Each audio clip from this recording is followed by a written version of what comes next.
Hello and welcome to the Last Word on Spurs. We are, of course, your multi-award winning Tottenham Hotspur podcast. We're back for another update in this summer transfer window. Don't laugh. There's no tumbleweed moving past you at the moment. If it was the very first time, you can find us on iTunes. We are on Spotify. We're across all major audio platforms. We're, of course, on X. We're on Instagram. We're on Facebook. And we are on Blue Sky too. Before I bring in one of the most busiest men you're seeing during this summer transfer window, I'm not saying this man isn't busy as well during this period, because he is very busy as well. I've got wonderful Jim alongside me from Spurs, who's been helping me carry this transfer window pretty much on our back so far. Jim, how are you? Love to see you back alongside me. I'm good, thanks. It's been tough, hasn't it? Spurs haven't given us enough scraps to go with, but I feel like stuff's happening now and there's some movement that I'm excited to go over today. So yeah, but I'm doing really good, thanks. It'll be better if we sign 2 senior players in the next week, but yeah, I'm doing good. It does always feel when we get to this point of a window, and Ben's used to this because he's been with us for the last 5-6 years on this show, we always seem to need more and have to have more at this point of a window where we are closing in on what the last 30 or so days of a transfer window, Super Cup finals round the corner. So it feels really important right now. We bring back a man that is pretty much here than everywhere, as I've mentioned. I've seen him more than my wife in the last week or so, which it's no plight on my wife, bless her heart. The transfer window is not for her, but the transfer window is for this man. It's broadcaster, journalist, Give Me Sport correspondent, Talk Sport correspondent as well. Ben Jacobs is back. Ben, how are you? Lovely to see you. Good evening. You know, your marriage is on the rocks when you're watching me over speaking to your wife.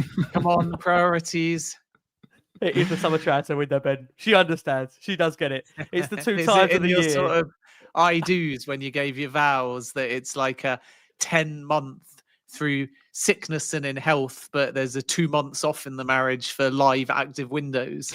Well, we're 15 years in. We're 5 years married, so I think she kind of knew what she was signing up for. She may not have read the small disclaimer at the bottom of what was on the to-dos at the time, but she's stuck with me now, bless her heart. She's amazing. But listen, thank you so much for joining us out there. Obviously, with regards to Spurs, you know, it's on the back of a week we do this where we've had that horrendous news around James Maddison picking up what looks like to be quite a serious and significant injury that might very well disrupt Spurs' opening start to the season. I think what seems to be adamantly clear is, barring any kind of a miracle, I think we can suggest and confirm Maddison is highly unlikely to be available for the Super Cup final. And of course, the start to Spurs' Premier League season, which is creeping up around the corner against Burnley. But I will hand over to Jim if I can to kickstart us off here on this Last Word on Spurs. Ben, should we start by summarising where we are? And when I read this out, if you close your eyes, this is the most Ange Postecoglou summary of a transfer window ever. We're brimming with injuries. James Maddison's obviously done his ACL by the sounds of it. We'll wait and see the results of that scan. Solanke's injured. Takai's apparently suffered an injury as well. We brought in someone from the J-League as well, which I think you had stereotyped to our previous manager in Takai. But we have gone and signed a really attacking forward player in Mohamed Kudus, which I think is probably the highlight of our window so far. And we've gone and got a strong 6 in Paulinho. Now, he's not the one everyone wanted, but he is the aggressive ball winner I think the squad needed. And then we went for Morgan Gibbs-White, and we spectacularly didn't get over that line. I think only in a famous way we find ourselves doing at Spurs, inventing new ways of doing things, but also sometimes not doing things. What have you made of the transfer window so far when you cover other clubs and compare it to Spurs' in our situation? Yeah, it's a strange one, isn't it? Because if in the space of 48 hours they'd have got the Morgan Gibbs-White deal over the line and the clause had been deemed to be valid and he hadn't signed a new deal at Forest, then you're in a situation where they've spent over 100 million in the space of a day, and it's exactly what they need. A Morgan Gibbs-White hole is within the squad. If you then don't get the injury to James Maddison, Paulinho comes and the Kudus looks like good business at under 60 million, you think they've strengthened in the main area. I still think that a left back could come, or at least is needed, even if they give the sort of internal argument of Ben Davis. And then with a few outgoings, you never know, because as I've said many times, Matis Tel shouldn't be excluded from this window. They've turned that into a permanent deal. Now we know that Son has gone to LAFC, a story that I broke a few days ago. Room maybe for another left-sided attacker if Richarlison goes. Do you bring in some competition for Dominic Solanke, even though he's probably going to be the main man. So you can understand what they're looking for. But I think two mitigating factors in this window are, one, everything they were kind of planning for from a spine of a team and a budgetary perspective was changed in a very positive way by getting Champions League football. But naturally, when you get that, you have to realign, and then suddenly you've got a new manager. And it does take a little bit of time to work out what is the new budget, in a good way, of course. What's the new level of ambition, and what does Thomas Frank really need? Then if you look at the second point, which is the new manager and him trying to get to know his players and instill a mentality and probably make some internal decisions as well around, as I say, Ben Davis, that might seem like a small point, around Jed Spence and extending him, which is a great story in itself, around Archie Gray and how they're going to classify his predominant position. And does that impact where they move? And does it ease the burden a little bit on the number 6 role if he becomes a midfield predominant? These are all questions I think that Frank can't work out until he's actually spent some time with the players on the field. So I understand from the outside in, it looks like somehow they got defeat from the jaws of victory with Gibbs-White. And then after that, there's this sort of big-ish fee in the shape of that 60 million release clause that's gone nowhere, when there's a screaming need to spend it exactly where they were supposed to spend it with Gibbs-White. But I think the quickness that they moved for Gibbs-White was down to that internal belief that there was just this excellent value clause. So now to go and find that same number with an equivalent standard player at a kind of value that matches the Gibbs-White release clause isn't as easy as it sounds. And there's also no guarantee, by the way, that Gibbs-White would have been as routine in terms of how advanced they got it before Forest complained if that release clause wasn't there. And therein is the irony that you get it that far because you think there's a clause, and then just when you think it's done, you find out actually maybe the clause isn't valid because you've learnt about it in a way that Nottingham Forest disagree with. So I do understand why we've hit a bit of a lull. But again, whether they get the players in now, ideally before the first game of the Premier League season or when the window shuts, it's just important that they get moving again. Because if this window ends now for incomings, then you feel that other teams have strengthened and they're even further behind the top 4 or the top 5. If they can get 2 or 3 in the door, bit of depth, bit of quality, box office starter in attacking midfield and maybe wide left, then the window will suddenly have a very different complexion on it. You've taken the words out of my mouth, Ben, on the point that you were kind of alluding to there. I mean, look, we've seen, and I'm not saying these are Tottenham's direct rivals right now going into the season itself, because we had the brilliant Jack Pitt-Brook on last week who said Spurs really got to focus on, getting up ahead of the likes of Fulham, Brighton, Bournemouth, with all due respect, Newcastle, Villa. That might be Tottenham's competition, but the reality is, as we know, when you look at the likes of what City have spent so far, Arsenal, Chelsea, Liverpool, they could still, obviously, Liverpool could still obviously go ahead and press for that move of Isaac as well, which you've been covering. Man United, again with Sesko, they look like they could take their spending again further during this window. I think the concern I know for a lot of the Spurs fans out there is that whilst these sides maybe are not who we're directly competing with right now, it already felt a sizable task to even try and catch them up. But it feels definitely in the last month or so that these teams are already moving further and further away. Is that a fair analysis how Spurs fans are concerned by that? Yeah, I think there's 2 concerns. One is that lack of quality in key positions, particularly in the attacking third.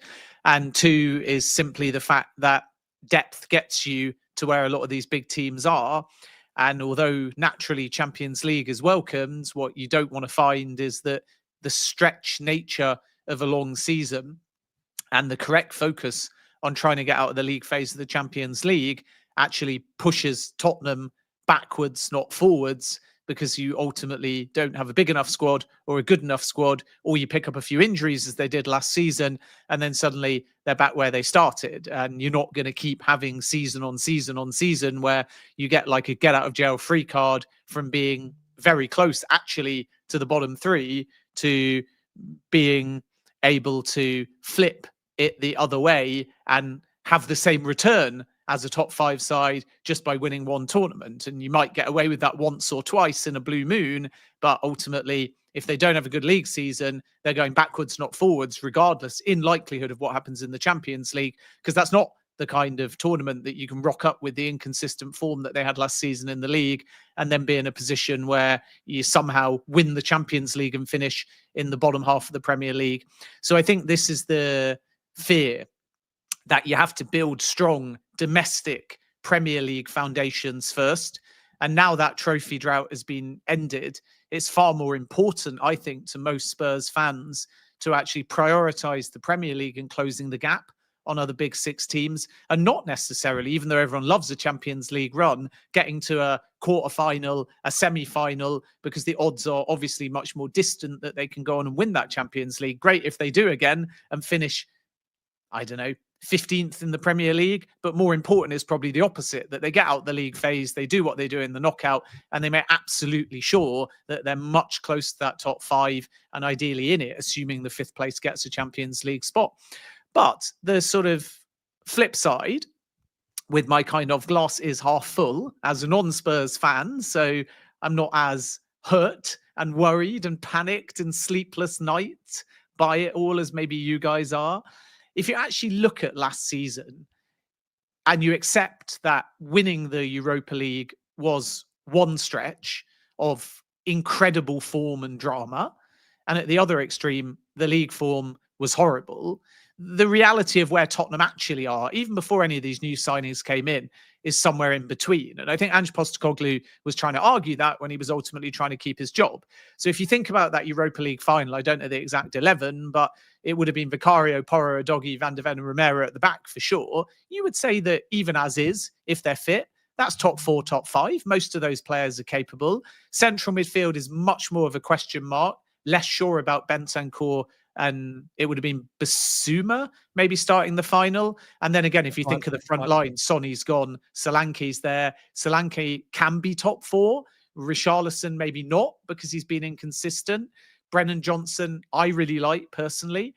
So it's kind of also about an internal tactic now to do what Newcastle did last season, where James Bunce, the performance director, came in and he said, how are we going to get more marginal gains out of what we've got? So if we don't get who we need in the market and we don't just look for quick fixes that we buy, we can focus on why are our players getting injured so often? Why is this team chemistry not working? Why are we so inconsistent? Why is there a frailty when we've got leads? And I think that's where the Thomas Frank factor in all of this is going to be very underrated, because my feeling is he's so analytical, he's so flexible with his game management, that instead of only planning for the new season, my understanding of Frank is he's watched every single game from last season under Ange Postecoglou, not necessarily thinking he's going to play exactly the same way. And he's watched those games all in detail. And he's done what probably every other Tottenham fan in the Premier League doesn't dare do, and actually look back in grave and great detail at that entire season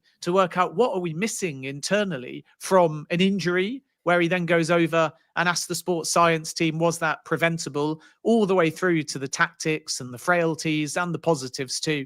And he spent a lot of time doing that in addition to training and planning forwards. So I do think there's an element of how do you get the marginal gains to get the existing group where they should be on paper, which clearly isn't where they finished in the Premier League. And that's the sort of silver lining to it all. And if you get the best out of some of those players that I mentioned, then one or two signings could make all the difference.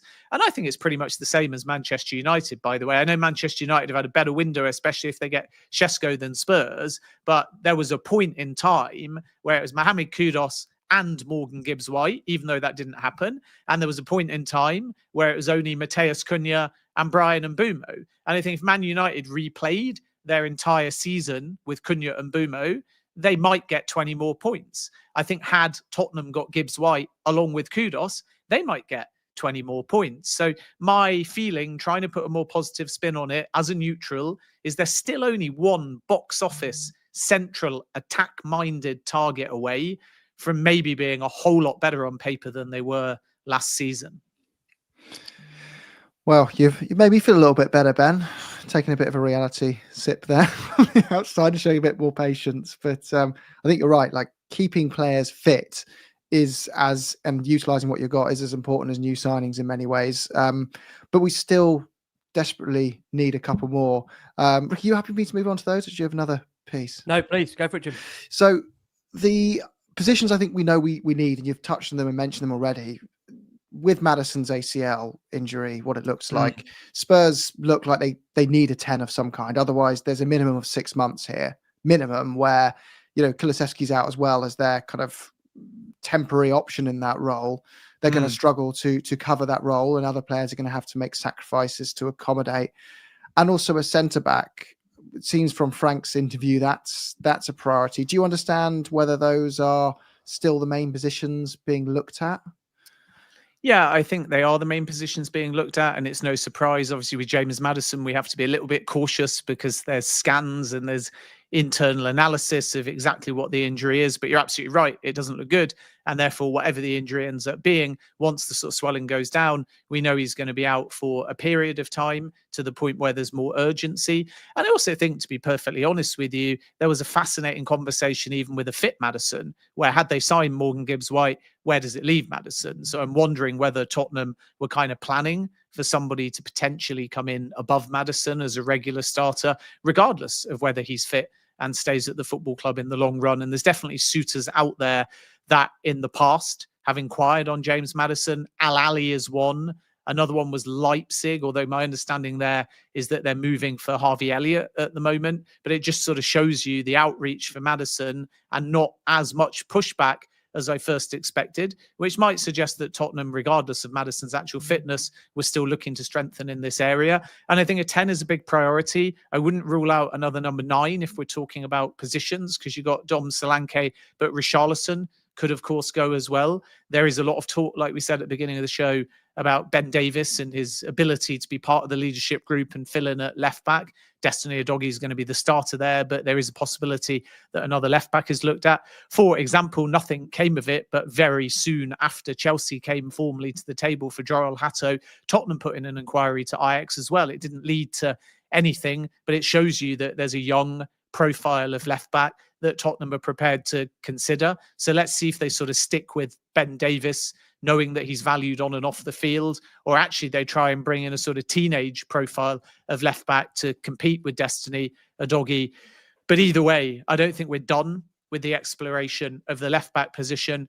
And Paulinho has now come into that midfield. Like I said before, you have a situation where Archie Gray, in my opinion, will end up getting a lot of time in a midfield position. And that's Thomas Frank, not necessarily changing it from Ange Postecoglou, because I don't think Postecoglou had much choice as to where to use Archie Gray, because his defence was so desecrated that he was centre-back, he was right-back, he was pushed into defensive midfield. No real choice because of circumstance. But if you go back a little bit to Brentford, remember the saga where everyone said medical, Brentford, Archie Gray. And then I actually ran a story saying, I'm told Spurs have hijacked this deal. And 24 hours later, he was a Spurs player.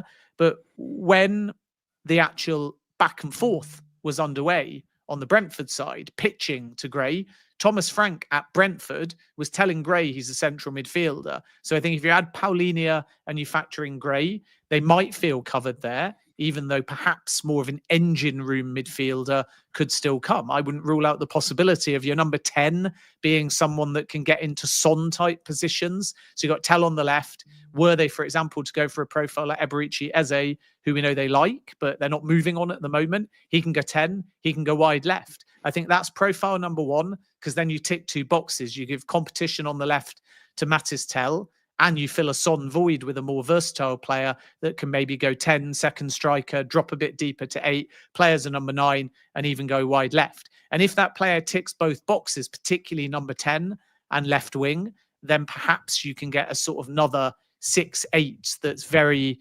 energetic, very box to box, and capable of covering a lot of ground. So we'll wait and see whether it's just 1 or 2 in midfield, but definitely big priority is that number 10. Yeah, I mean, just sticking on number 10 for a second, you've already mentioned the fact, Ben, in relation to James Maddison, how that injury is a massive blow for Spurs. And just to put that into context, Maddison was a catalyst for Spurs' Europa League success last term, 3 goals, 4 assists in 11 games. He also notched 9 goals and 7 assists in the 31 league games, despite the poor performances under, of course, and in the Premier League. By the fact that we've got a situation around Maddison where we're finding it very hard, Ben, to keep him fit. And then you add to that situation around Dejan Kulusevski, that again, very talented player, but has suffered from a number of frequent injury problems throughout his time here. How big do you think that may accelerate Tottenham's interest in trying to pursue this number 10 next as an almost urgent requirement? Because I think on the back of the situation around Maddison, I know a lot of Spurs fans were saying this has got to be the priority, and they quickly at the time Spurs announced the sign of Polina that evening. Which, look, don't get me wrong, I think we all have spoke on this show, and so have you, Ben, about Spurs' need for a genuine number 6. We hope they've found it now in Polina, and he's hopefully going to be the player that they need right now, which is obviously very, very key.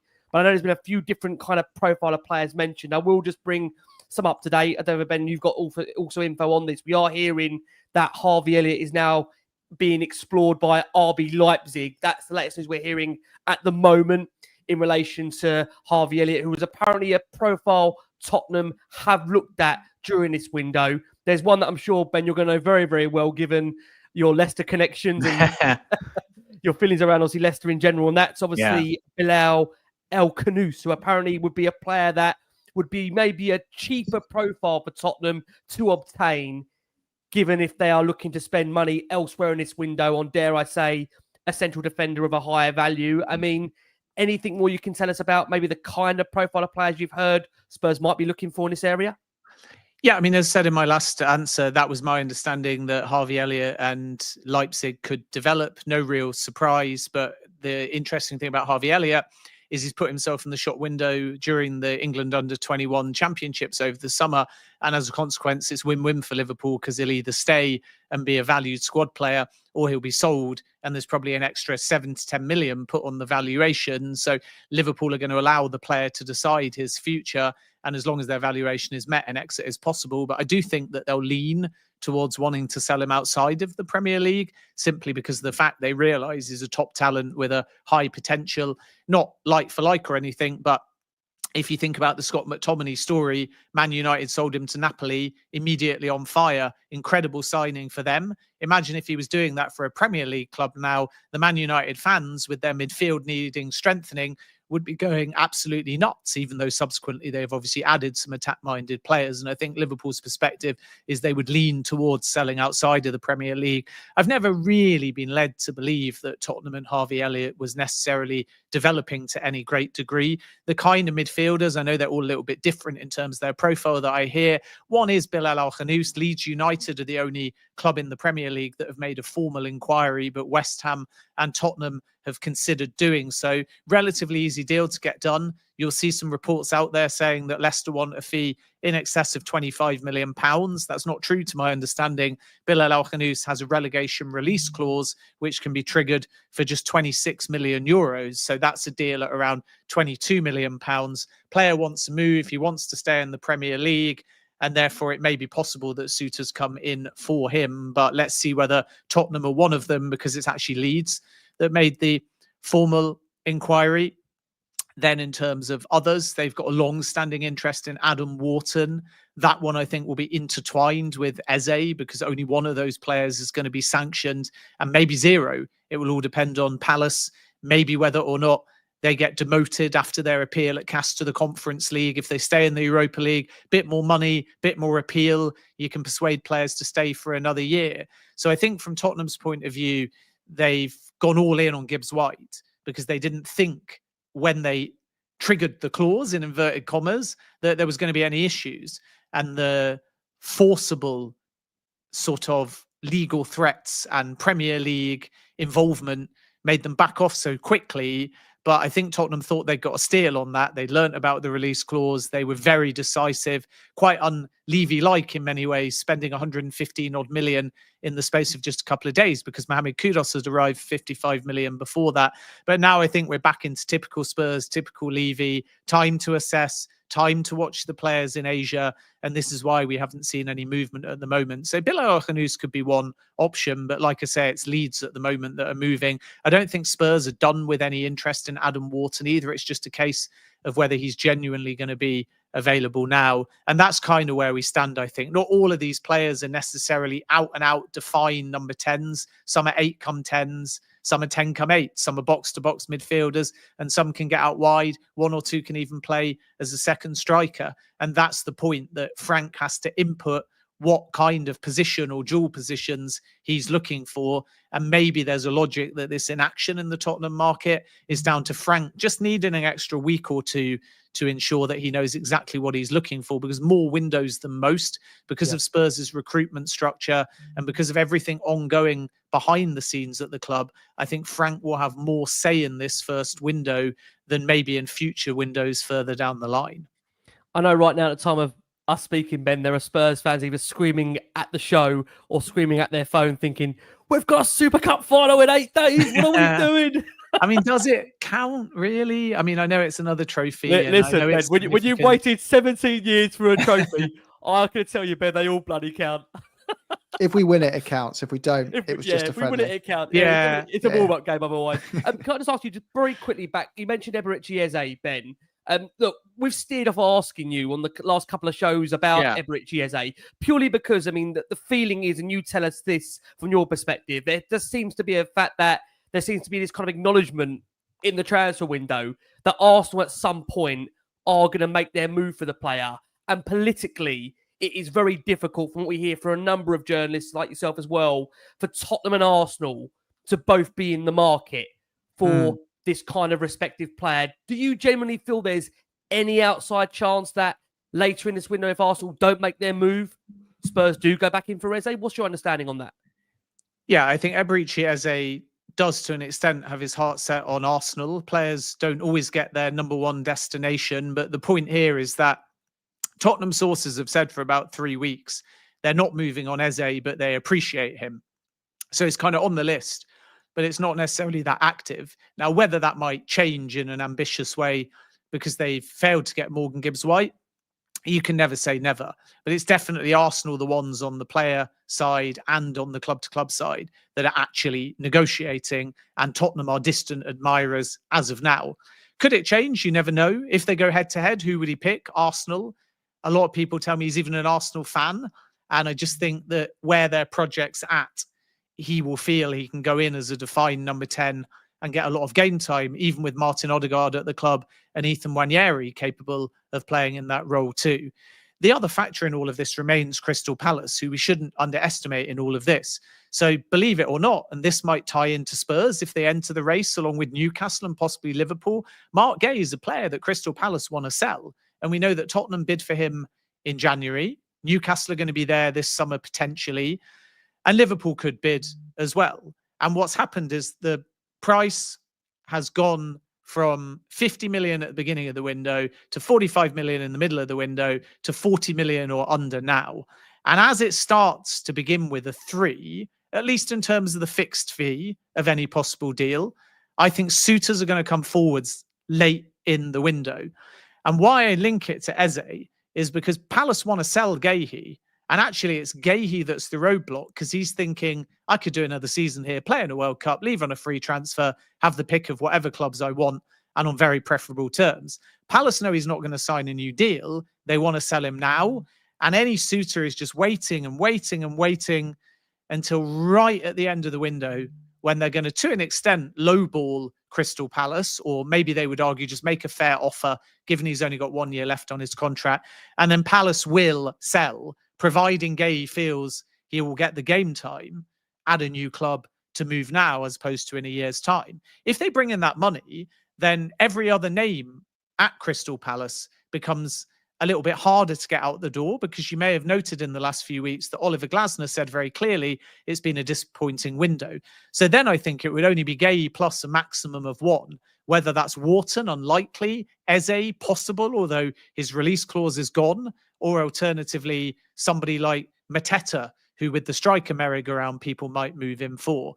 Then how the 𝐅𝐸𝐸𝐸 deal will now work is that clubs will be asked by Crystal Palace, if they come to the table, even in the absence of the release clause, to match its valuation. So Crystal Palace wants 68 million package. And most suitors at this point think that 𝐅𝐸𝐸𝐸𝐸, because of his contractual situation, is worth more, like 55 or 60 million. Not a huge gulf in valuation, but no one I'm speaking to on the Arsenal side or other interested clubs has had any intent when it was active to trigger the release clause. And that's where we're at. A very exciting and possible signing for Spurs that's been linked about, I think, for weeks. But at this stage, every time I've gone to it and spoken to a Tottenham contact, I've always had it relatively downplayed. So let's see if Maddison injury and the possibility of Morgan Gibbs-White not arriving makes Spurs hyper ambitious to enter this race.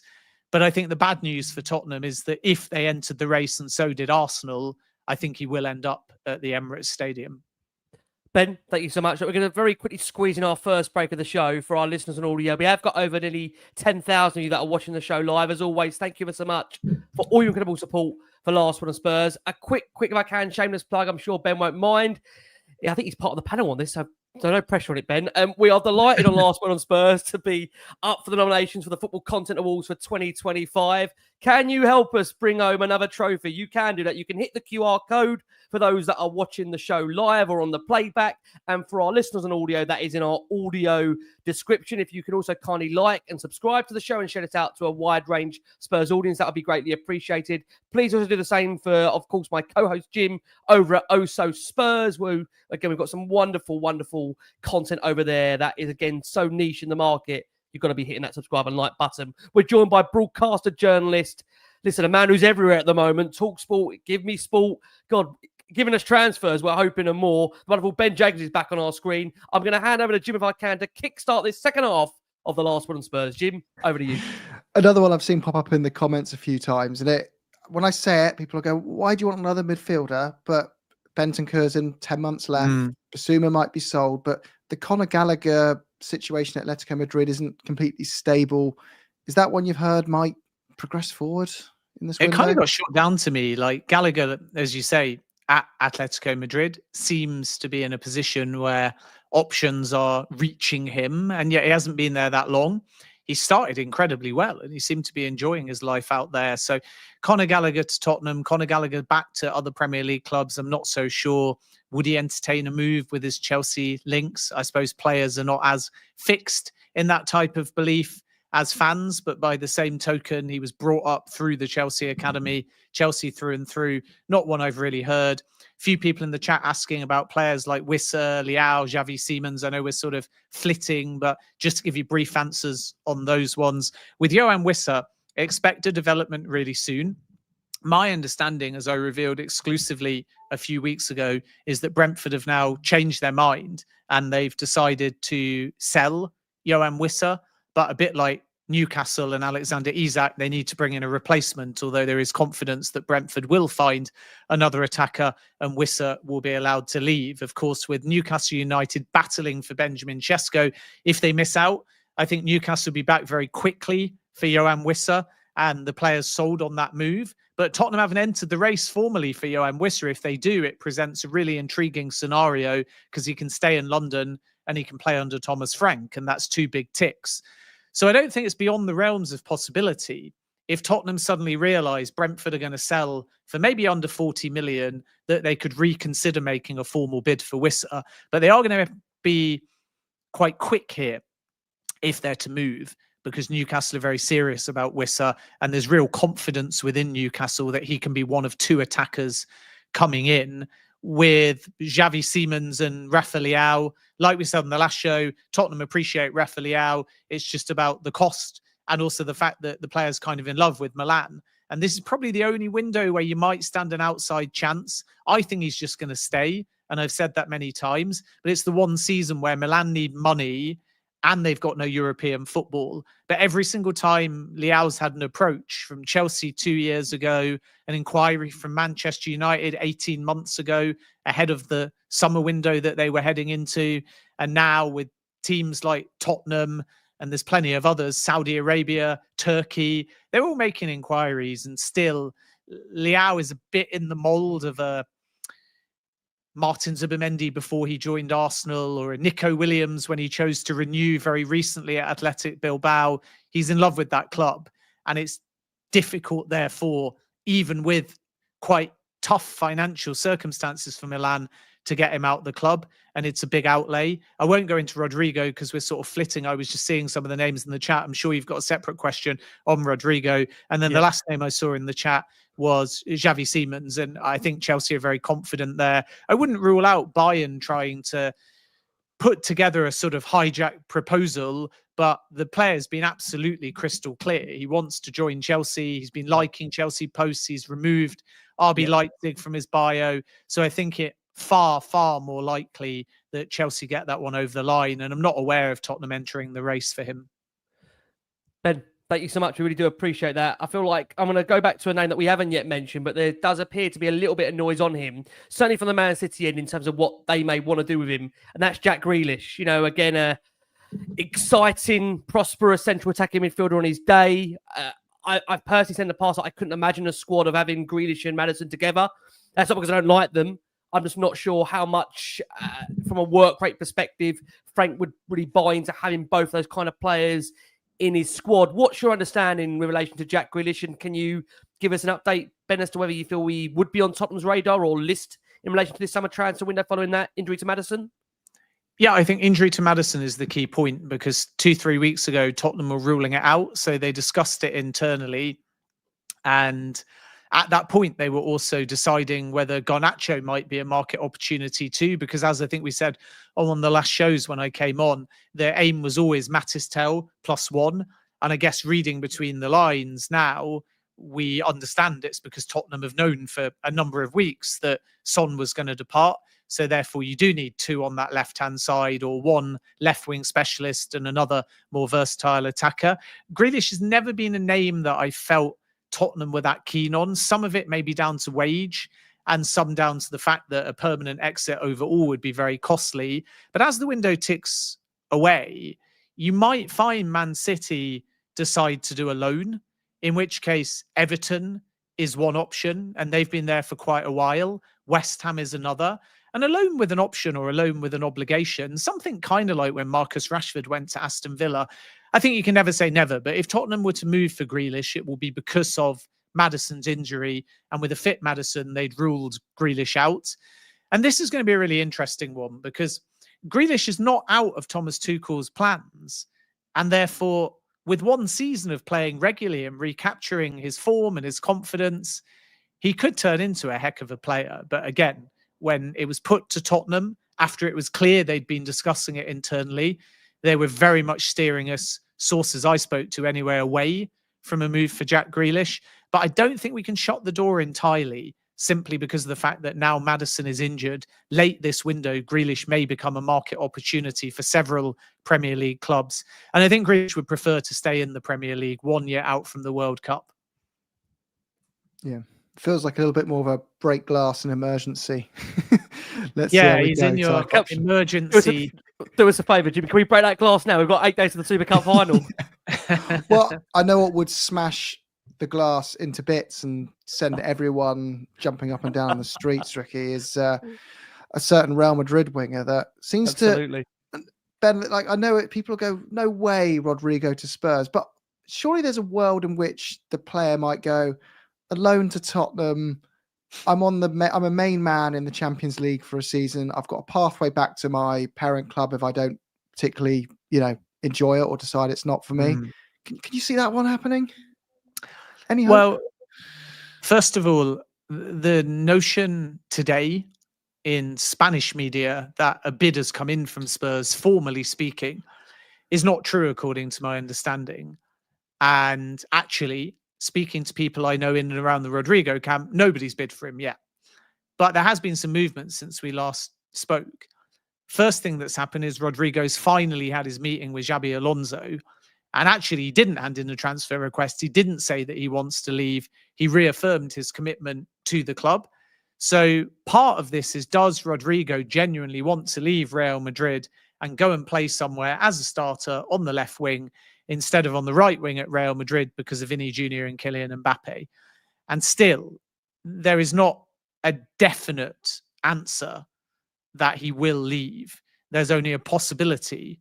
And if the window closes and he's still at Real Madrid, I think Rodrigo might be content with that. Then you have the Real perspective. And this is where your question about a loan or other more preferable structures is probably a bit misplaced, because it fails to factor in the Real perspective. So would the player do a loan, try before you buy, could still go back to Real Madrid? Probably. Would Tottenham or any other suitor be in for Rodrigo on a loan? Absolutely, because it's cost effective and you can try, and then you still probably don't have to commit. But Real Madrid are only interested in keeping him or permanent exit. And at the beginning of the window, sources close to Real said 90 million euros is the number, plus a big wage, plus a bunch of taxes, plus a load of agent fees. Now, what's shifted is that there is a chance to get the wage off the books if the player does say he wants to leave. And maybe he waits for a game or two in La Liga to see what the actual lay of the land is. And then if it's still not changed in his favour, because he was benched for 5 straight games at the Club World Cup, with 2 weeks of the window, Rodrigo might change his mind. And some people at Real hint this 90 million number is not actually as rigid as was first implied at the beginning of the window. And maybe somewhere closer to 70 million euros might even get him out the door. And that's actually an excellent bit of business, I think, and offsets some of the cost affiliated to the player wage and the agent fees. So let's kind of wait and see how it develops. We're hearing a lot of Liverpool are moving, they're the favourites. Tottenham have made a bid, they're the front runners. Chelsea are interested. But actually, those on the Rodrigo side haven't held any talks with any of these clubs. And Real, as of now, Tuesday evening, 9:47, haven't got a single bid from a single club. What's happening, and this is why you're hearing a lot of noise, is number one, Real are to an extent fueling an exit, because it would be their preference to sell, but they can't if the player wants to stay. And the second thing in all of this, which is a fascinating part of a transfer of this magnitude, is there are non-exclusive mandates to several so-called super agents.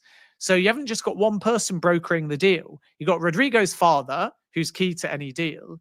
Then you've got a load of agents who are not actually the player's main agent, that have got mandates to go out to clubs they trust and have relationships and broker a deal. And each of these agents are effectively taking meetings and trying to drum up an offer. And it's a bit like if you're renting your house, instead of listing it with one estate agent, you give it to 10. And then everyone that inquires to a particular estate agent, they have to be fast and set up your viewing and get the deal done and fuel that they've got something for the landlord, because there's 9 others there that are also trying to do exactly the same thing.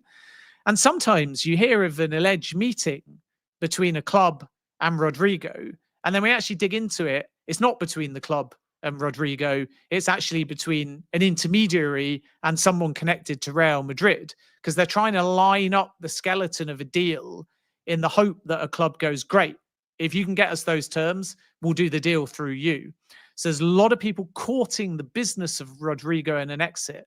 And that's why we're hearing Spurs one day, Liverpool one day. But most of these clubs, including Arsenal and Liverpool, and even Spurs, unless the price drops significantly, actually think the Rodrigo deal is far too expensive. And this is why we have no meaningful movement yet. But just keep an eye on that one thing, which is if with 2 weeks to go of the window, Rodrigo suddenly decides, I want out, the price that we're hearing at the moment of 90 million euros could drop significantly.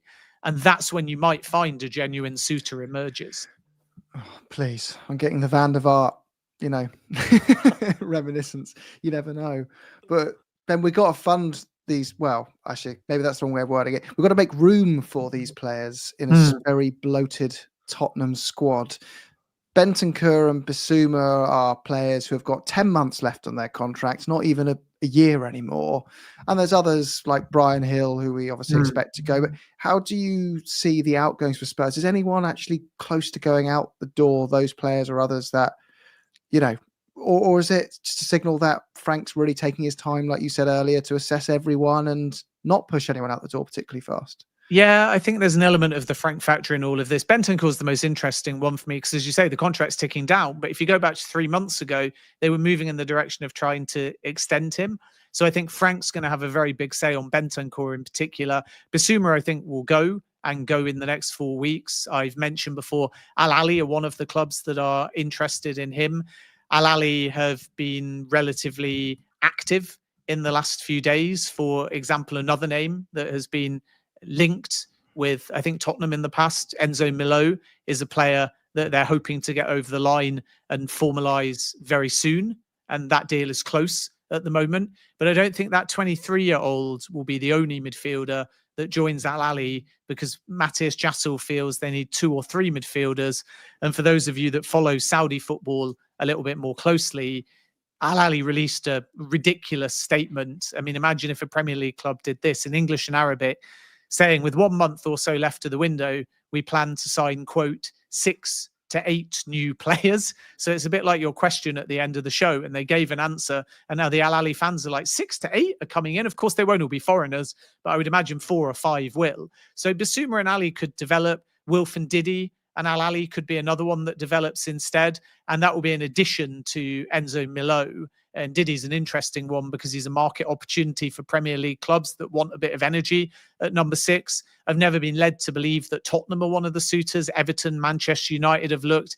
Azo broke exclusively. Besiktas have had a bid accepted, and they're very close to formalising that deal. But you've got Valencia and you've got Al Ahly, who are also in the mix. And the only reason I mention the non-Spurs transfer news is because if you understand that knock-on effect, it might become an either-or choice for Al Ahly between Wilf and Didi, and they'd have to hijack Besiktas and soon, or they might go, okay, we're not going to get Ndidi, let's try and get Bissouma. So there is Saudi interest in Bissouma. I was told the other day that there's Turkish interest as well, and oddly and interestingly, an MLS club even inquired about him, but I don't think the player is very interested in going to America at this stage of his career. I think the priority will likely be to stay in Europe unless the Saudi money ends up turning his head. So Bissouma, there is movement. I think he'll go. Bentancur, a bit more of a wild card, because if Frank likes him, you would think that Tottenham will push ahead and do what they did 2-3 months ago and try and get him to sign a new deal. Yeah, it's also important to state, Ben, I'm sure you're aware as well, that we have had direct quotes from Frank in the last 24 hours. And again, look, it is the transfer window. Things, of course, can always change. But Frank has said on Rodrigo Bentancur directly that he's a player you can see is an important potential player for the team. We thought he'd be a key player, so it's not a surprise. That's a player, of course, I think has got a potentially important future here. But we know, Ben, with the transfer window, things can always change. I think that's why you have to keep an open mind that even when you've got a manager coming out saying they're an important player, money does talk. And I think the fact that, again, is what is, again, so key here. When you've got a player that's only got 10 months on his contract to go, if they can't renegotiate the terms and get him to commit to a new contract, Tottenham have got to make a decision on that. They just can't allow that contract to run, because I've seen it happen in the past, of course, with Harry Kane. Yeah, what they won't want is to be in a Liverpool situation as of last season. And that's probably the one thing that's been weak within Liverpool's model if we look back rather than forwards, because they're obviously having an incredible summer and clearly they're getting all of their ducks in a row. So you can only say good things about Liverpool's model, Liverpool's recruitment team, how Liverpool do business. But they've always been prepared to kind of gamble on the fact that a player's contract could run down and they'll pull an extension out of the hat. And they succeeded with Salah and Van Dijk, but they were not able to persuade Trent Alexander-Arnold to stay. I think from Tottenham's point of view, it's more, they're not always getting the worth of the players whose contract is running down.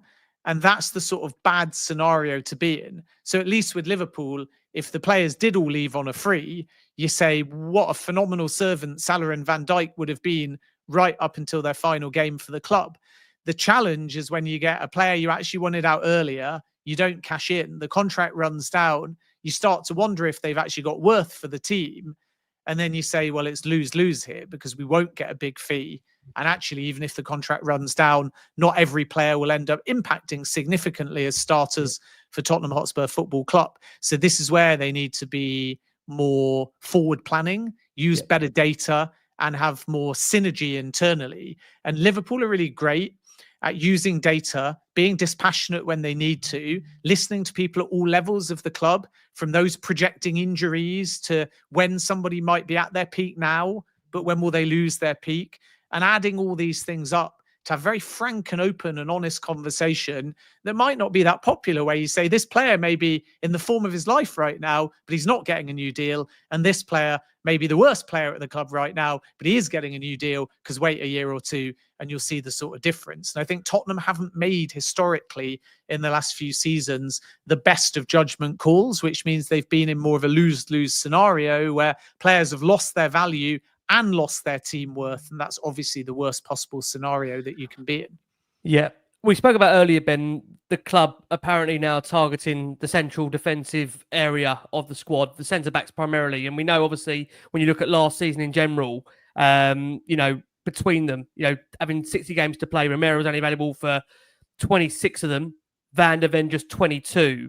So you can understand from a Spurs perspective the need to look at the market to see how can they bolster the ranks in that defensive area. There'll be many suggestions. Well, hold on, we've got Kevin Danso, we've got Luka Vuskovic, which we'll come on to shortly as well. But we are hearing suggestions and key suggestions that Tottenham are looking to do some work in that central defensive area before the window does shut. Two names that have been linked to the club ever so recently has been a potential late bid for Heung-Min Jae, which is being reported only in the last 2 or 3 hours. Would like to get your thoughts on that. And also, there is a player at Brighton that Spurs also do have their eye on in Jan-Paul van Hecke. Not sure if I've pronounced that right, but apparently 2 central defenders there. Any truth, Ben, can you see in Spurs moving for one of these or an alternative between now and the end of the window for you?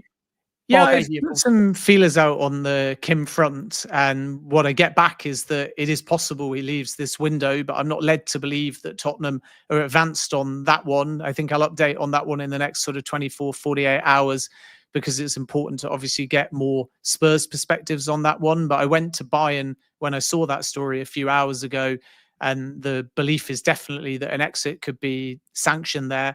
Van Hecke's not a new link, of course, and is appreciated by Tottenham. Whether or not he'll be allowed to leave Brighton this window, I think remains to be seen. Brighton sources had quite a lot of pushback on the idea that they would sanction anything, but I am led to believe that Tottenham's interest is relatively genuine there. And as we may have discussed before, you've still got 𝐳𝐭𝐈 as well. Tottenham would have to spend big. They'd have to take their Morgan Gibbs-White money, and they'd have to move fast, because it's obviously PSG that are confident at the moment of striking a deal. But what I would say is we're hearing a lot of 𝐳𝐭𝐈 this and 𝐳𝐭𝐈 that, off to the French champions, deal close. And that deal has been close now for about 10 days. And the Bournemouth perspective on that deal, even though it's true PSG sources tell me they're optimistic, but the Bournemouth side allege that PSG came before the Club World Cup and only picked up talks about a week ago. And still, they're looking for a number far closer to 70 million euros than 60 million euros. So let's see what PSG do, because you may remember when Tottenham were linked with Milan Skriniar, PSG ended up getting him, but they waited, I think it was 2 windows, and then they were able to basically sign him for peanuts. Whereas at the time, the initial discussions were going for Skriniar, PSG backed off because they said the price is just too high. So you might find Bournemouth's valuation raises too high for PSG based on what they want to pay. And then still 𝐳𝐭𝐈 might be available later in the window. We know that Spurs like him, but I don't think we're at the stage where they're bidding or rivaling PSG. But that one could be a possibility as well. So there's clearly defensive options. And then, like I said to you before, I wouldn't entirely rule out Marc Guéhi and Tottenham still gathering legs. The expectation at the moment is if it isn't to be Liverpool, it might be Newcastle. But I still think Tottenham put down £70 million in January. Some say it was a bit of optics because you try knowing what the answer is, and it's a way of just showing ambition and knowing that nobody's actually going to accept that money. But then that's not really a Daniel Levy tactic to make a big show, a big headline, a big we tried and we failed. Some other clubs do it. Saudi do it all the time, bidding for players they're not going to get because it shows what they've got. It shows their hand. It shows their ambition. I'm not so sure when Daniel Levy made that offer in January for Marc Guéhi that it was only about optics or grandstanding. I think he genuinely wanted urgently to back Ange Postecoglou with a big name defender. So if you then think about Marc Guéhi potentially, not definitively, but maybe being under 40 million, it's half the price that you bid in January. It's a £35 million discount potentially. So who's to say that Tottenham won't come back into that race? Right now, all indications are Newcastle are assessing whether to bid. Liverpool are prepared to bid if the price drops, but don't entirely rule out Tottenham, because unlike some of the other names, particularly 𝐳𝐭𝐈 and Van Hecke to an extent that we've discussed, Gueye is genuinely available in the market. As long as he's going to get minutes and he buys into that club, regular game time in a World Cup year, Gueye is available. Crystal Palace are willing sellers.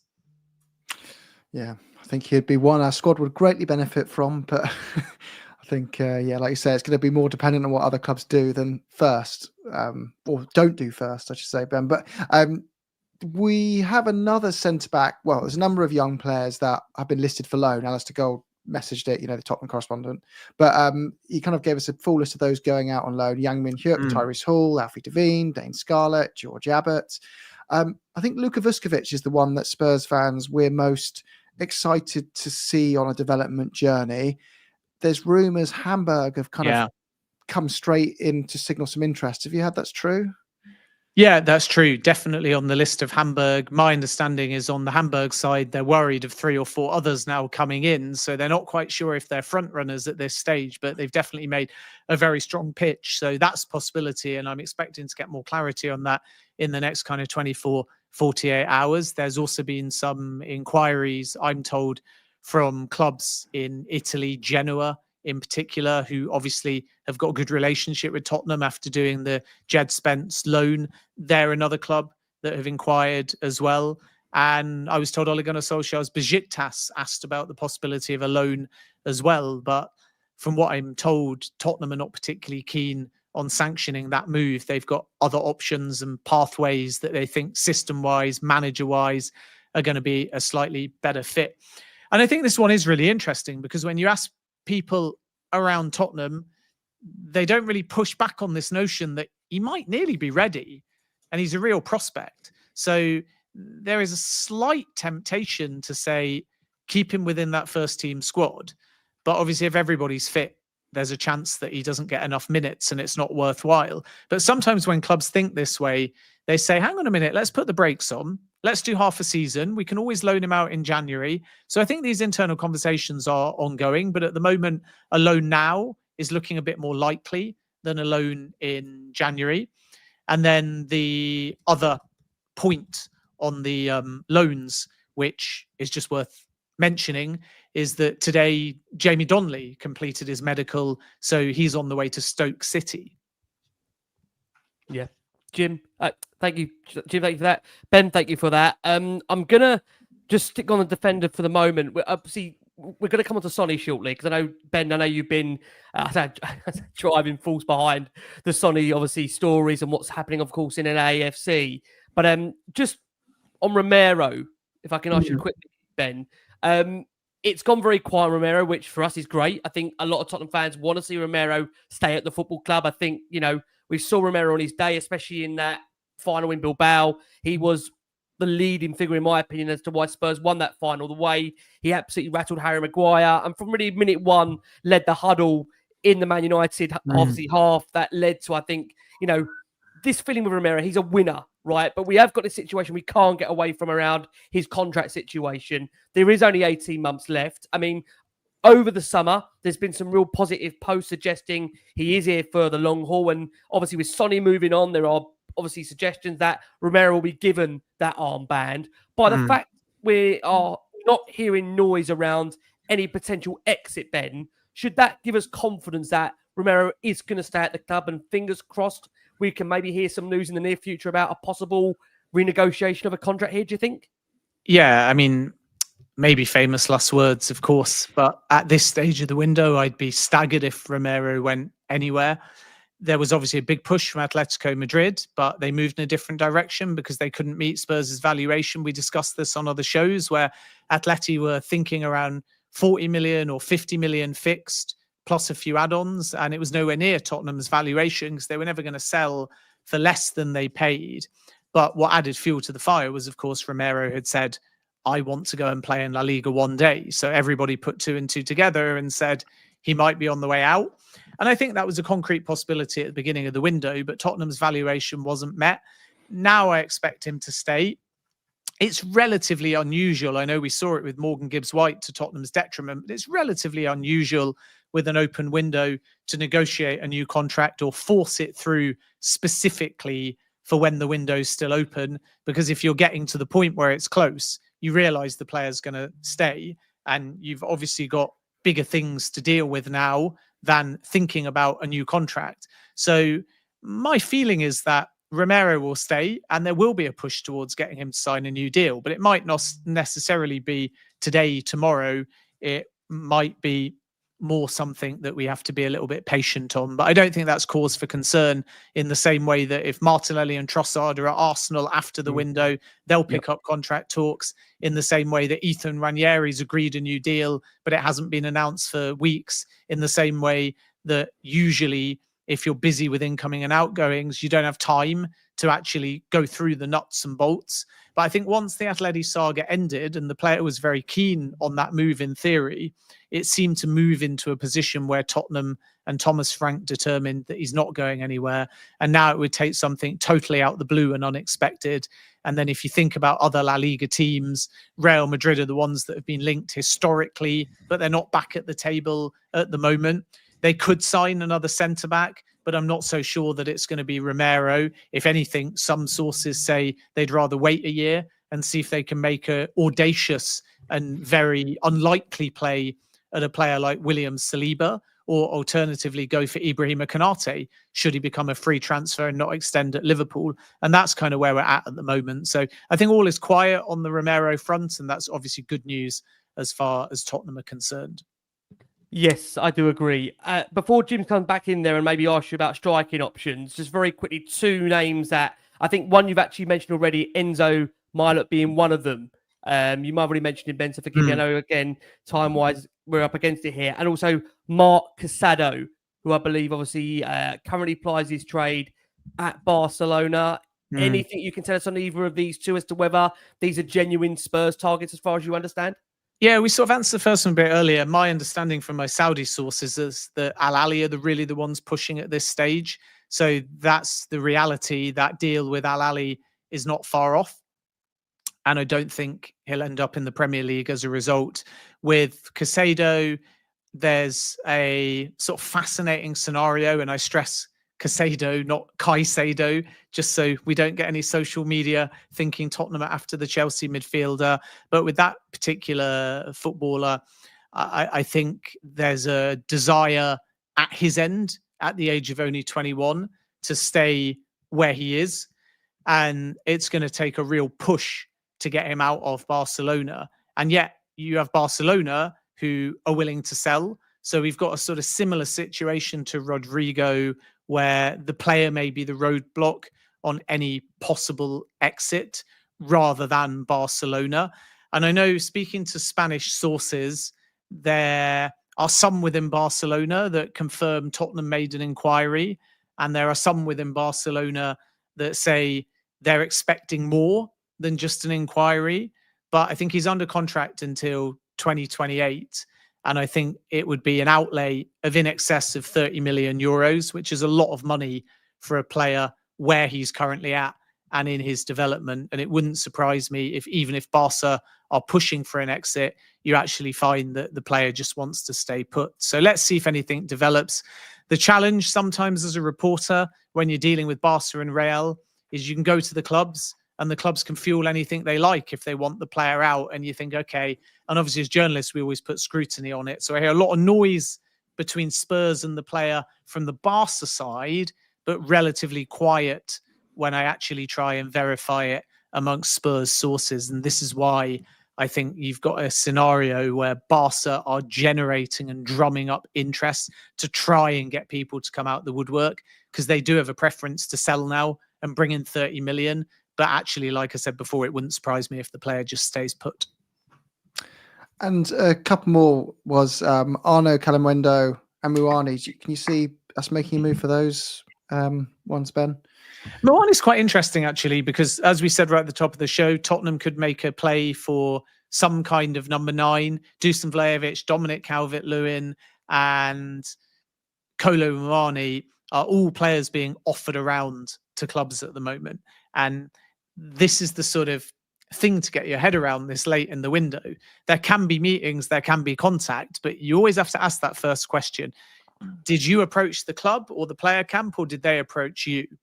And with Vlahovic, Man United got offered Vlahovic, Tottenham got offered Vlahovic, Calvert-Lewin, Tottenham got offered Calvert-Lewin, Man United, Newcastle got offered Calvert-Lewin, because these are players actively looking for a move. But just because those offers happened, it doesn't really mean that anything is developing with those names in particular. And I don't think that will change until the final days of the window, where if Tottenham don't get other targets and they desperately need cover in that position, they may turn around and say, okay, are any of these more economical deals worthwhile? I know a lot of clubs are keeping an eye on the Mitrovic situation too, for a loan only, because he's an older kind of player that's proven Premier League experience. Al Hilal are trying to sign Darwin Núñez. If they do, Mitrovic will leave, likely not on a permanent deal. He'll be loaned somewhere.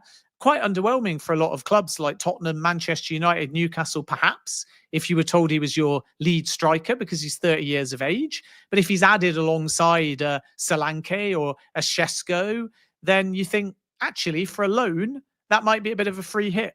So keep an eye on some of these names towards the end of the window. And I'm not specifically linking them with Spurs, but what I am saying is the Mitrovic camp, the Calvert-Lewin camp, and some other strikers that are available for lower budgets or free transfers are doing the rounds with every single club, saying you can have this player if you want this player. Kolo Muani is a little bit different, because right now you're talking about player wanting Juventus, and that's about it. But they haven't got the deal over the line. And eventually you might get a scenario where Kolo Muani breaks a bit of his resolve to specifically go back there because he was on loan last season. It is true that Tottenham liked the player. And it is true that even last summer, they made an inquiry about him. But obviously that was under a different manager and a different structure as well. So that one could be one to watch, not because they're moving, but because, once again, the player side know Juventus isn't done.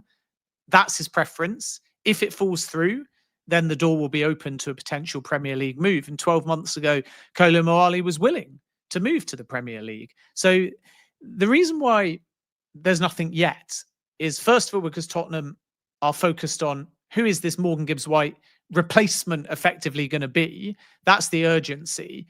And then second of all, they need to establish Richarlison's future and possible exit, and if they need another kind of number 9. But at the end of the window, I don't think Tottenham will be there with their feet up. I think into the final minutes of the window, they will be looking at more attack-minded options. And that's when I think a number 9 might come in to provide competition to Dominic Solanke.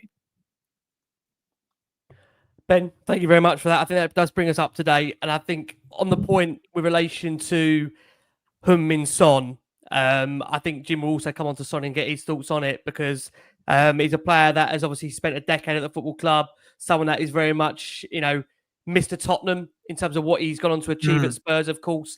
It's so, I think, fitting for Sonny that his last competitive game for Spurs was in Bilbao, was, of course, lifting that European trophy. And obviously for him, what's also quite unique is the fact that we said goodbye to him in his homeland, which was quite simply remarkable, really, over the last 72 hours. And I think for many out there, they haven't really had a chance to actually sink in the fact that what we are led to believe, and I'm sure you can maybe give us the confirmation on this, Ben, if you understand to be the case, that we are led to believe that Sonny is set to sign with Los Angeles FC, likely to be on Wednesday. So that'll be today for our listeners on audio. Spurs are understood they'll receive a fee of around 20 million for his sale, which would be an MLS record purchase. It's understood Son received proposals from the likes of clubs in Germany, Italy, Saudi, but chose to join Los Angeles. I know what has also been reported is that he has been the only player over the course of the summer that has directly gone to Thomas Frank and said that he would like a move.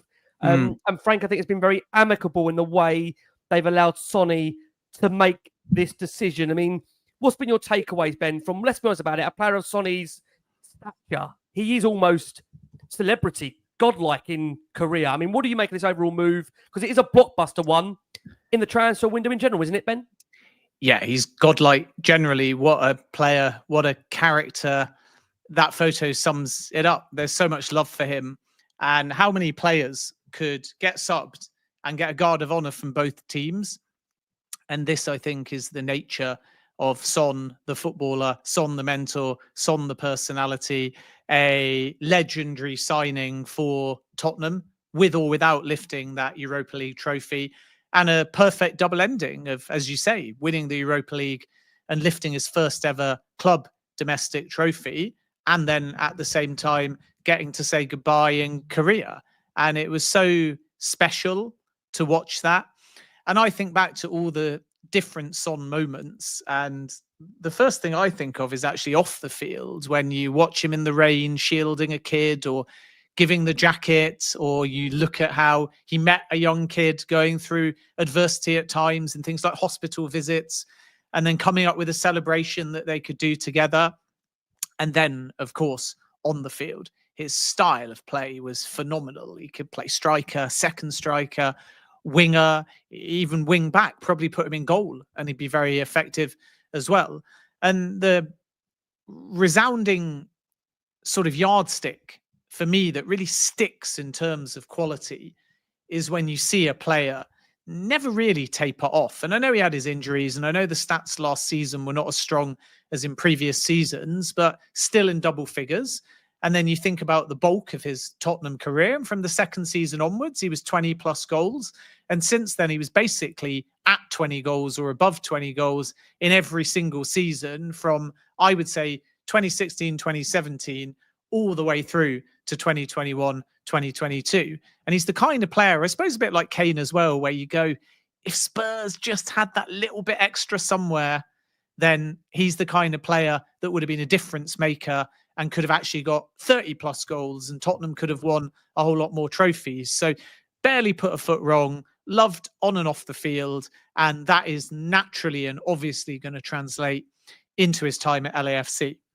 And the details of the LAFC deal are, as I broke exclusively, Son and LAFC and Spurs, an agreement in principle that I'm told was in place as early as Hong Kong.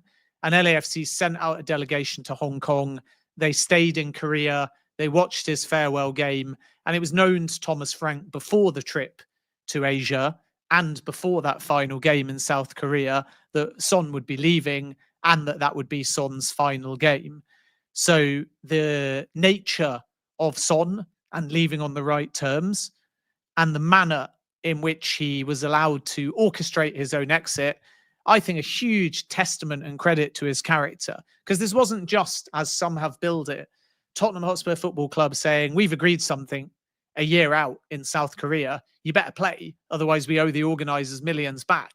This was Son saying, I want to come back. I want you to trigger the option. I don't want to leave for a free. I want to be part of pre-season. I want to get fit with Tottenham, and I want to be with my teammates, and I want to take all the risks affiliated to playing in pre-season. I want to play in the game.